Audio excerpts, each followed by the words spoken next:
The world has yet to see what God can do with a man who is fully consecrated unto Jesus Christ. An English preacher named Henry Varley said those words to me many years ago, and I tried my best to be that man. Let me tell you a story. I was preaching in my church in Chicago, and I did a series on the life of Jesus Christ. Oh, I love to preach about Jesus Christ. I started the series and I preached about his birth. I preached about his childhood. I preached about him choosing his disciples. I preached about how he healed the sick, raised the dead, and opened the eyes of the blind. It was in the fall of the year.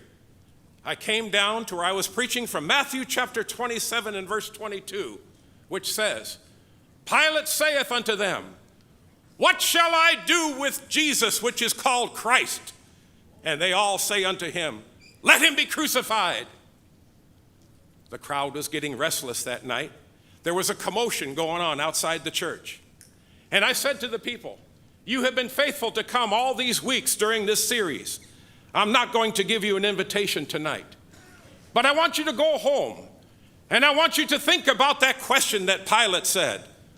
What shall I do with Jesus, which is called Christ? Now you can go home. That night was October the 8th, 1871. And I turned 2,000 people out into the Great Chicago Fire. When I stepped out of the church, it was like I stepped into hell itself. Women were screaming for their children. Fathers were gathering their families together. Horses were running wild in the streets. And the flame and the sound of the fire sounded like a freight train roaring through the city. I got my family out to the outskirts in a safe place, and I went back into the city to see what I could do. But you couldn't do anything. The heat and the smoke were too great. I made my way over to Lake Michigan, to the shoreline, and I stood there that night, and I watched as Chicago burned to the ground. The next day, when I was able to go into the city, I went by the YMCA building that I built. It was gone. I went by Farwell Hall. Gone.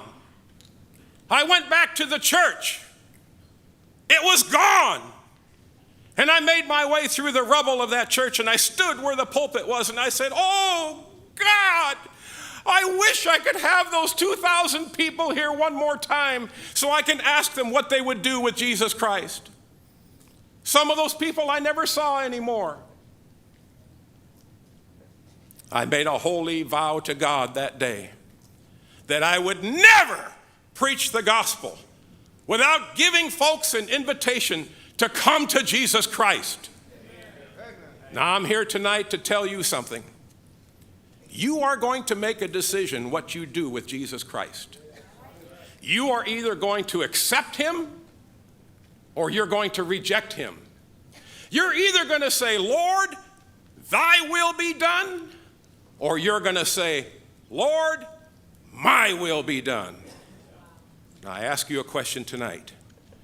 Will you be the one that the world would finally see with a life that's totally surrendered to Jesus Christ?